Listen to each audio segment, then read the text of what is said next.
누가복음 15장은 세 가지 비유가 나와요. 하나는 잃어버린 드라크마 비유고, 또 하나는 잃어버린 양의 비유, 그리고 잃어버린 아들의 비유, 이렇게 세 가지 비유가 나옵니다. 근데 누가복음 15장에 보면 한 아들이 아버지의 유산을 미리 달라고 요구하죠.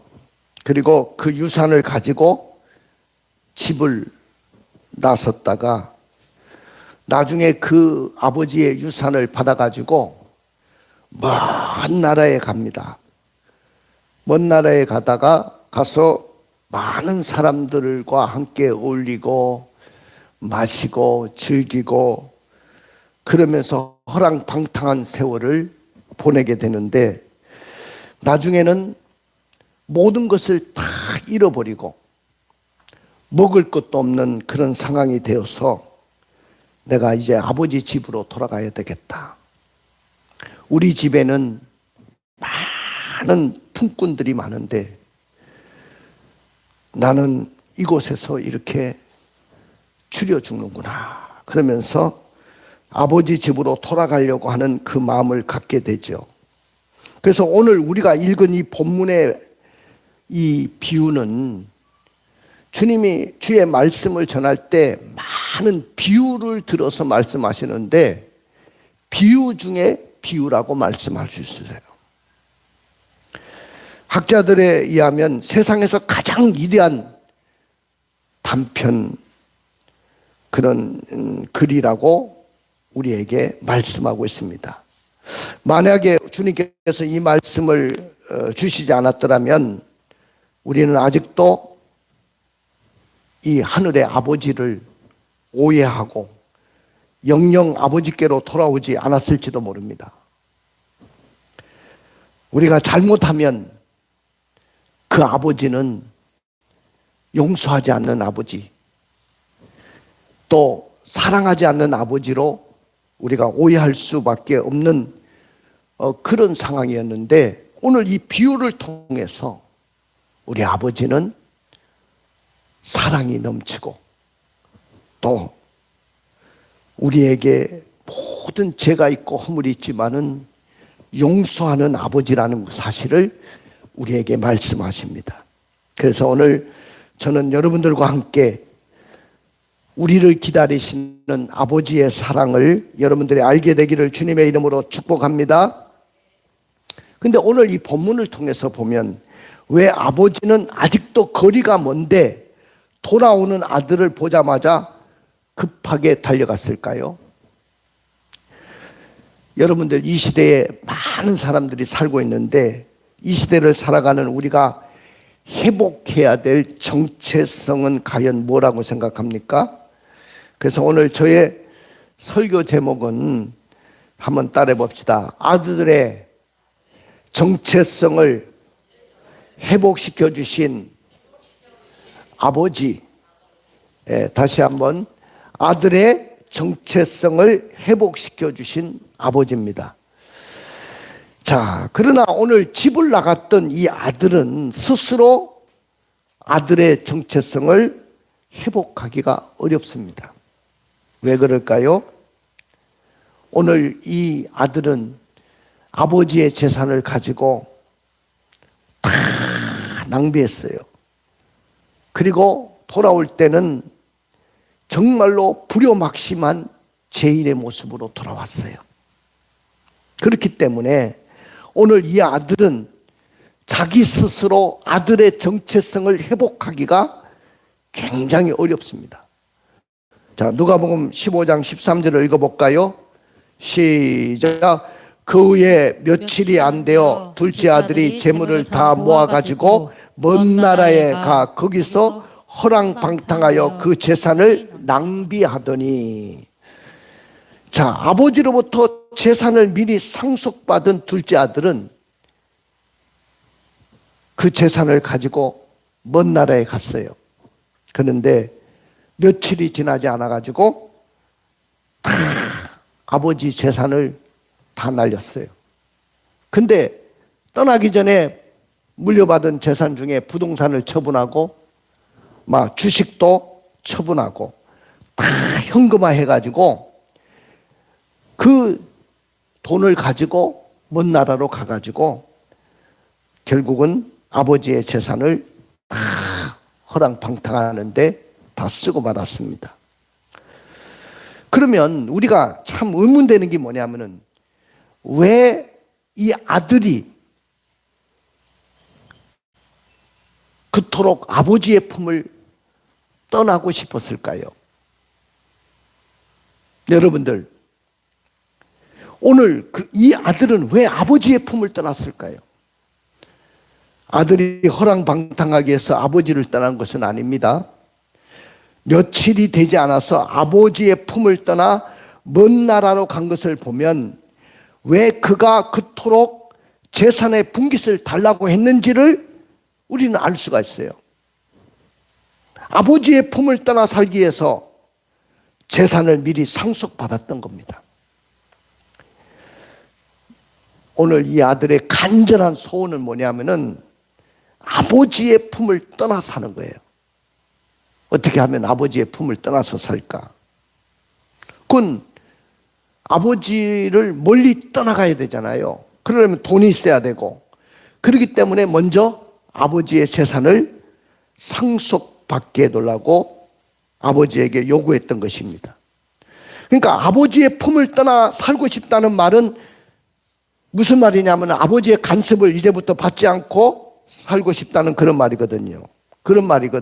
그러니까 아버지의 간섭을 받지 않고 그냥 자유롭게 살고 싶어서 먼 나라로 떠났던 겁니다.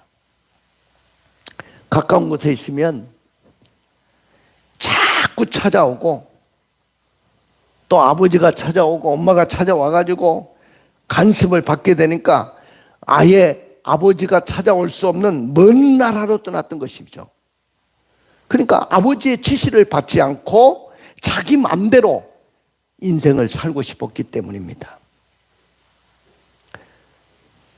그러니까 아름답고 이상적인 자기 인생을 살아보고 싶었고 세상의 어떤 쾌락과 향락을 즐겨보고 싶었기 때문에 그 때문에 결국은 아버지 품을 떠났던 거죠. 여러분들, 우리가 하나님의 형상을 따라 지음받은 인간이라고 말씀을 했죠. 우리는 태어날 때부터 우리는 내 가치를 높이려고 명품 가방을 들고 다니고 명품 신발을 신고 명품 옷을 입지 않아도 우리는 이미 그 자체가 명품이라고 이야기했어요. 왜냐? 우리는 하나님의 형상과 하나님의 모양대로 지음을 받았다고 했어요. 그런데 오늘 우리들 주변에 보니까 이런 사람들 있죠. 나는 하나님 없어도 살 수 있어. 나는 하나님 없어도 하나님이 도와주시지 않아도 얼마든지 나는 살 수 있고 자립할 수 있고 성공할 수 있고 자녀 양육도 자기가 마음대로 할 수 있다고 생각을 합니다. 심지어는 자기의 영혼마저도 내가 책임질 수 있다고 생각합니다. 그것이 바로 하나님 앞에서 가장 큰 죄 중에 죄입니다. 하나님의 도움을 받지 않고도 나는 살 수 있어. 하나님 없어도 나는 살 수 있어. 이 생각을 갖고 살아가는 사람은 정말로 큰 착각이고 교만이라는 것이죠. 그러면 아버지의 품을 떠난 둘째 아들은 어떻게 살았고 그의 형편과 모습은 어떻게 되었습니까?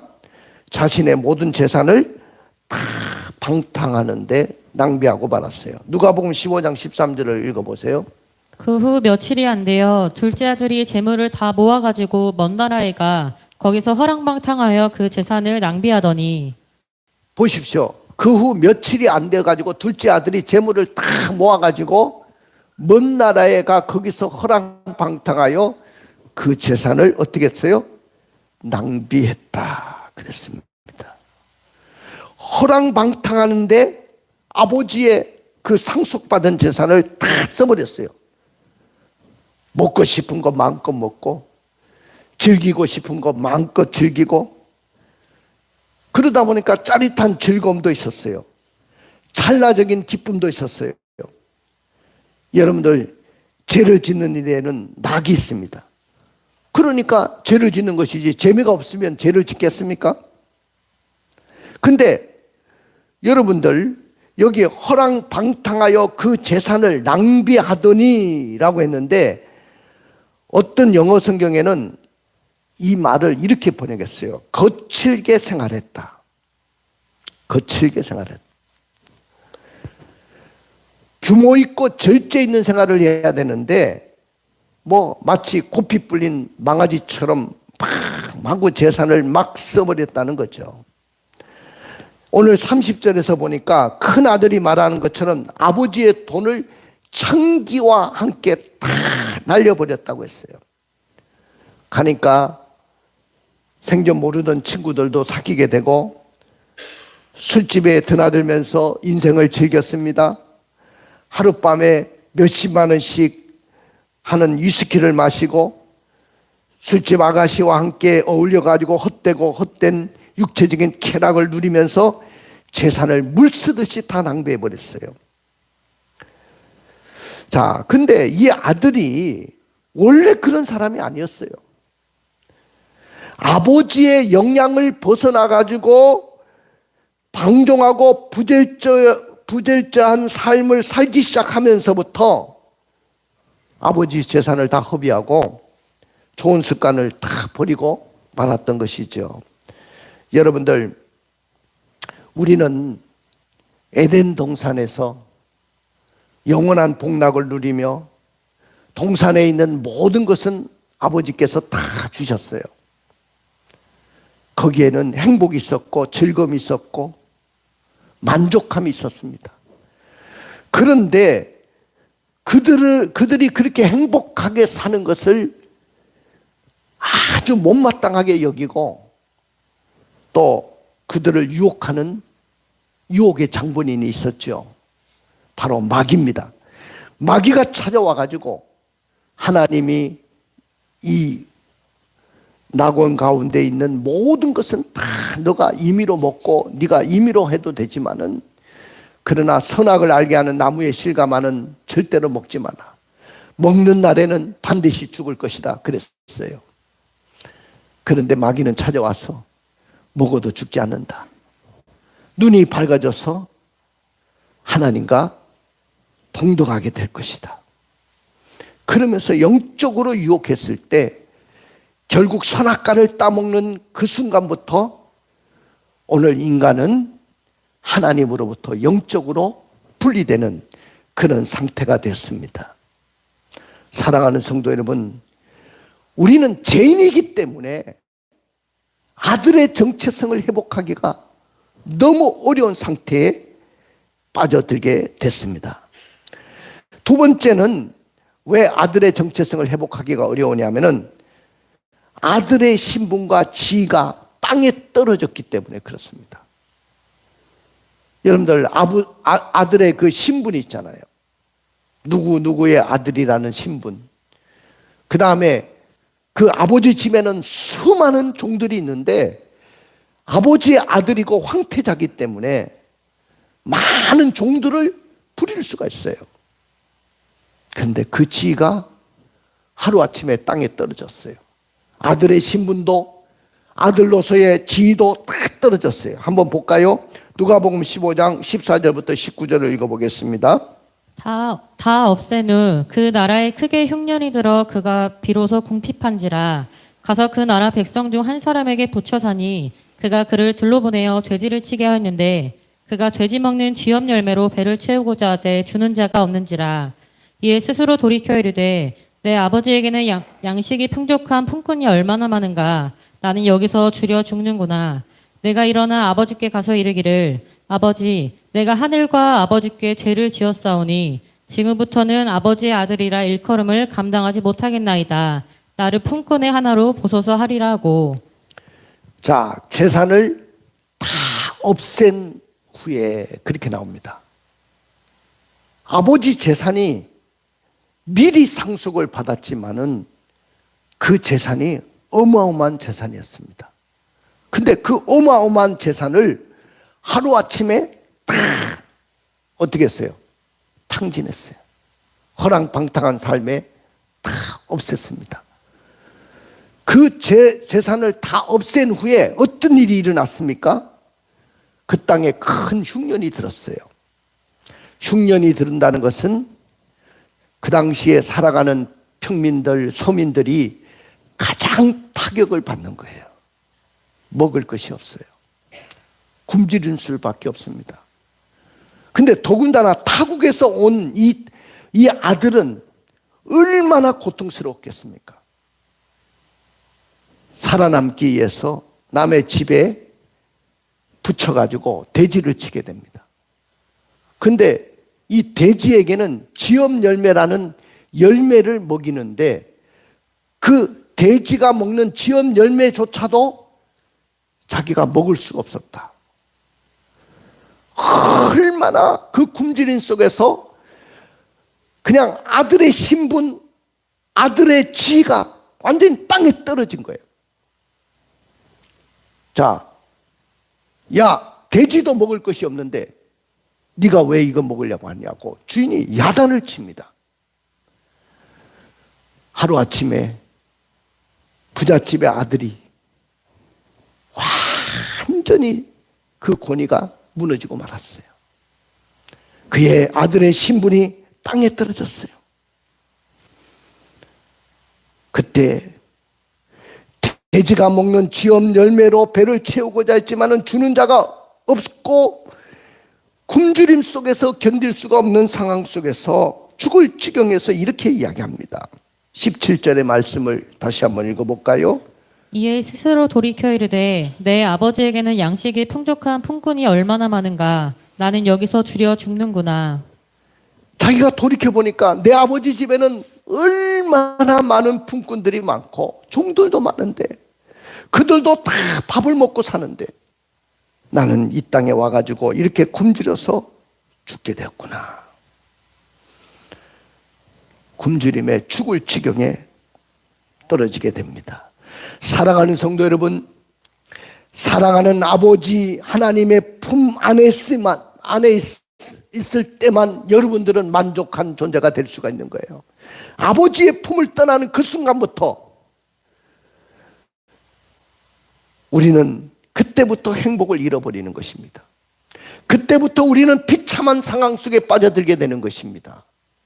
많은 사람들이 특별히 여기 모태신앙들 어릴 때부터 내 의지와는 상관없이 아버지 엄마가 예수를 믿어서 내가 교회를 나온 사람들 있죠. 근데 자기 스스로가 교회를 나왔지만 어릴 때부터 습관적으로 교회는 나왔지만은 내가 인격적으로 주님을 만난 경험이 없어요. 살아계신 하나님을 만난 경험이 없어요. 그러다 보니까 교회 생활을 하는 자체가 너무 지겹고 목사님의 간섭 받는 것도 싫고 사모님의 간섭을 받는 것도 싫고 아무개 장로님의 간섭을 받는 것도 싫고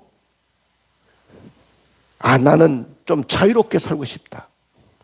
혹시 여러분들 중에도 나 아버지 품을 떠나서 나 좀 자유롭게 살고 싶어, 이 탕자 같은 그 마음을 갖고 있는 분들이 혹시 있을지 모릅니다. 그런데 여러분들이 잘 알아야 될 것은 하나님을 떠난 인간은 비참해질 수밖에 없어요. 오늘 아버지의 품을 떠난 이 아들이 정말로 그의 신분이 떨어지고 그의 지위가 땅에 떨어졌던 것처럼 우리는 비참해질 수밖에 없어요. 우리가 하나님 안에서 살고 예수 안에서 살고 교회 안에서 살고 믿음 안에서 살 때 그때가 진정한 행복이고 진정한 만족을 누릴 수 있는 그런 존재로 살아가게 될 줄로 믿습니다. 할렐루야. 여러분들이 세상을 섬기든지 아니면 하나님을 섬기든지 둘 중에 하나는 해야 돼요. 그런데 세상에 떠나갔던 오늘 이 아들은 모든 것을 다 잃어버렸어요. 그리고 남의 종의 자리에 떨어지게 됩니다. 오늘 인간들은요, 이렇게 순간적으로 세상에 가서 자유를 누리고 기쁨을 누리고 행복을 누리고 쾌락을 누리고 향락을 누리고 싶어가지고 하나님의 품을 떠나고 아버지의 품을 떠나지만은 결국은 그들은 영적인 기갈 상태에 빠지게 되고 오늘 모든 그 존재 자체가 상실되고 허무와 쾌락주의에 빠져들었고 나중에는 결국은 죽음의 자리에 이르게 될 것입니다. 하나님, 왜 우리는 이 세상에 살면서 이렇게 주눅들어서 살아야 됩니까? 하나님, 왜 우리의 자존심이 이렇게 꺾여지고 왜 나는 가난과 고통의 세월을 면하지 못하고 전전긍긍하며 살아야 될까요? 많은 인생들이 안타까워합니다. 자, 그럼에도 불구하고 아버지는 아들의 정체성을 회복시켜 주셨습니다. 할렐루야. 믿으십니까? 하나님은 우리가 아들의 신분과 지위를 회복시켜 주시기를 누구보다도 원하시는 분이 아버지예요. 하나님은 집 나간 아들을 기다리시는 아버지셔요. 하나님은 아들의 신분과 지위를 회복시켜 주시는 분이에요. 아버지는 아들의 정체성, 특별히 그 신분과 지위를 어떻게 회복시켜 주셨는가요? 오늘 첫째로 보니까 아들을 사랑하셨어요. 어떻게 했다고요? 아들을 사랑했어요. 어떻게 사랑했습니까? 집 나간 아들이 돌아오기를 기다렸어요. 자, 우리 한번 읽어봅시다. 20절입니다. 이에 일어나서 아버지께로 돌아가니라. 아직도 거리가 먼데 아버지가 그를 보고 측은히 여겨 달려가 목을 안고 입을 맞추니 아들은요, 아버지를 멀리 떠났어요. 먼 나라에 갔다고 했습니다. 그리고 그 먼 나라에 가서 허랑방탕하고 그 재산을 다 허비했습니다. 그럼에도 불구하고 아버지는 아들이 집을 나간 후부터는 잠을 자지 못하는 거예요.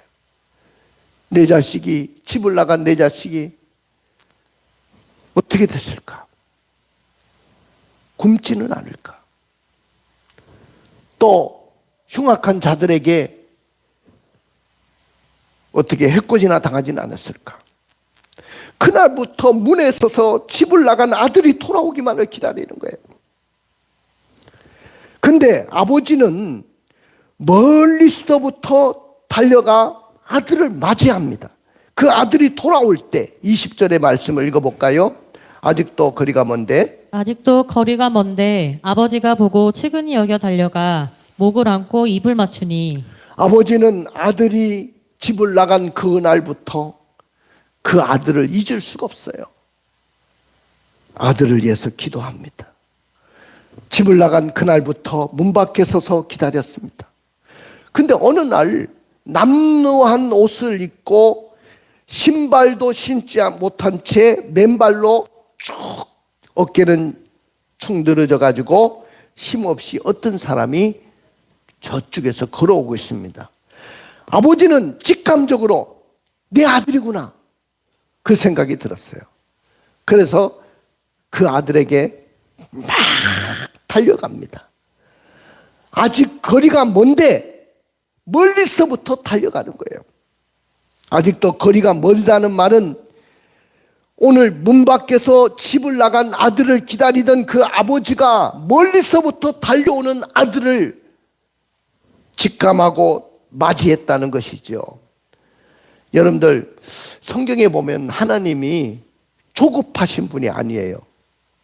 하나님은, 여러분들은 뭐 조급하고 막 그러지만은 우리 하나님은 느긋하시고 기다릴 줄 아는 분이에요. 그런데 이상하게 오늘 이 본문에는 아버지가 급하게 서두르고 멀리서부터 달려가서 아들을 맞이합니다. 그러면 그 아버지가 왜 이렇게 급하게 달려갔을까? 한 번도 조급하게 행동한 적이 없고 걸으실 때도 위엄 있게 걸으시고 점잖게 사셨던 분이 왜 이렇게 급하게 달려갔을까? 여기 달려갔다는 이 의미를 제가 원어를 살펴보니까 전쟁 상황 속에서 달려가는 급박한 상황이다. 그렇게 해석이 돼 있어요. 여러분, 전쟁 일어났는데 그냥 어영부영하고 느긋하게 움직이는 사람이 있습니까? 아주 급박하게 움직이는 거예요. 아버지가 왜 이렇게 급박하게 아들을 맞이했을까? 그것은 신명기 21장 20절에서 21절에 보면 우리 한번 읽어볼까요? 그 성읍 장로들에게 말하기를 우리의 이 자식은 완악하고 패역하여 우리 말을 듣지 아니하고 방탕하며 술에 잠긴 자라 하면 그 성읍의 모든 사람들이 그를 돌로 쳐 죽일지니 이같이 내가 너희 중에서 악을 제하라. 그리하면 온 이스라엘이 듣고 두려워하리라. 옛날에 구약 시대에는 이런 일입니다. 성읍에 장로들이 있어요. 근데 내 아들이 허랑방탕하고 지금 오늘 이 집 나간 아들처럼 아버지 말도 안 듣고 불순종하고 이런 아들이 있으면, 완악하고 패역한 아들이 있으면, 그리고 술에 잠겨가지고 방탕한 삶을 살고 있으면 성읍의 장로들이 이 아들을 돌로 쳐 죽였어요. 그러니까 오늘 집 나간 아들을 문 밖에서 기다리시던 아버지가 왜 그렇게 급하게 서두는지를 알 수가 있어요. 이 아들이 성읍에 있는 장로들이나 성읍에 있는 사람들에게 눈에 띄기 전에 돌에 맞아서 죽을 수도 있는 거예요. 동네 사람들에게 눈이 띄면 이 패역하고 완악한 이 자식을 우리 동네에서 발도 못 붙이게 하지 하고 돌로 쳐서 죽일 수도 있어요. 이 아버지가 그걸 모를 리가 없어요. 그래서 이 아들을 성읍 사람들이 보기 전에, 성읍 사람들의 눈이 띄기 전에 먼저 달려가서 그 아들을 맞이했던 거예요. 우리 아버지의 사랑이 이렇게 놀랍습니다. 그리고 빨리 달려가서 아무리 불효막심한 자식일지라도 입맞춤으로 아들을 덮어주고 싶은 것이 오늘 아버지의 마음인 줄로 믿습니다. 그리고 아버지는 아들의 신분과 지위를 회복시켜 주셨어요. 아버지는 아들의 신분과 지위를 회복시켜 주시기 위해서 무엇을 하셨는가요? 자, 20절 다시 한번 읽어볼까요? 이에 일어나서 아버지께로 돌아가니라. 아직도 거리가 먼데 아버지가 그를 보고 측은히 여겨 달려가 목을 안고 입을 맞추니, 아버지가 그를 측은히 여겨 달려가 목을 안고 입을 맞췄다. 사랑하는 성도 여러분, 아들에게 입을 맞췄다는 것은 내가 너의 허물을 다 깨끗하게 해주마, 내가 너의 허물을 다 씻겨주마. 오늘 조건 없는 사랑으로 아들의 허물을 덮어주시는 아버지의 사랑을 보여주신 것입니다. 이것은 하늘 아버지의 모습을 그대로 보여준 거예요. 자, 로마서 5장 8절의 말씀을 읽어볼까요? 우리가 아직 죄인 되었을 때에 그리스도께서 우리를 위하여 죽으심으로 하나님께서 우리에 대한 자기의 사랑을 확증하셨느니라. 하나님께서 우리에 대한 자기 사랑을 확인하고 증명해 보이셨는데 언제 그랬냐? 우리가 아직 죄인 되었을 때, 아직 회개도 하지 않고 죄인 되었을 때 그리스도께서 우리를 위해서 죽어주셨다는 거예요. 할렐루야. 그래서 우리에 대한 자기 사랑을 하나님이 확증시켜 주셨습니다. 오늘 아들이 이 아버지의 모습을 보면서 너무 감격스러워서 이렇게 고백합니다. 이렇게 회개하며 고백하는데 21절의 말씀을 읽어볼까요? 아들이 이르되 아버지, 내가 하늘과 아버지께 죄를 지었사오니 지금부터는 아버지의 아들이라 일컬음을 감당하지 못하겠나이다 하나. 그렇습니다. 아버지, 내가 하늘과 아버지께 죄를 지었습니다. 내가 이제부터는 아버지의 아들이라 일컬음을 감당할 수 없습니다. 오늘 진심으로 눈물 뿌려 회개합니다. 내 같은 자식이 그냥 내쳐도 되고 소용없는 자식인데 아버지의 재산을 먼 나라에 가서 다 허랑방탕하고 탕진하고 돌아왔는데 아버지가 나에게 입을 맞춰주신다. 너무 감격스러운 거예요. 그 사랑에 너무 감격스러운 겁니다. 여기서 끝나지 않습니다. 제일 좋은 옷을 내어다가 이 아들에게 입혀주라고 종들에게 부탁합니다. 22절 읽어볼까요? 아버지는 종들에게 이르되 제일 좋은 옷을 내어다가 입히고 네, 제일 좋은 옷을 입히라고 했어요. 여러분들, 옷이라는 것은 신분을 이야기하는 거예요. 군인이 군복을 입으면 군인의 신분을 이야기하는 거고, 경찰관이 경찰 복장을 갖추면 신분과 권세가 따르는 거예요. 오늘 아들에게 제일 좋은 옷을 입혀준다는 말은 내가 아들로서 다시 회복시켜 주겠다. 너를 아들로 받아주겠다는 거예요. 우리 예수님도 우리에게 옷을 입혀주셨는데 예수 그리스도의 옷, 구원의 옷을 우리에게 입혀주신 줄로 믿습니다. 할렐루야. 이것은 나를 아들로, 하나님의 딸로 받아주시겠다는 거예요. 그 다음에 세 번째는 손에 가락지를 끼워주셨어요. 자, 누가복음 15장 22절에 손에 가락지를 끼워줬다. 여러분들, 가락지라는 것은 권위를 상징하는 거예요. 옛날 황제들은 의인은, 그러니까 황제의 도장이 어디 있냐면 반지에 있었어요. 이 반지를 딱 의인이 있었는데 도장을 찍으면 이건 변개할 수가 없는 거죠. 이 의인이 있는 이 반지는 바로 권위를 상징하는 거예요. 내가 이제부터 너를 아들의 권세와 아들의 권위를 회복시켜 주겠다. 네가 비록 내 재산을 탕제한 아들일지라도 내가 다시 너를 그렇게 회복시켜 주겠다는 거예요. 그 다음에 발에 신을 신겨 주셨죠. 여러분들, 원래 종들은 신을 신고 다니지 않았어요.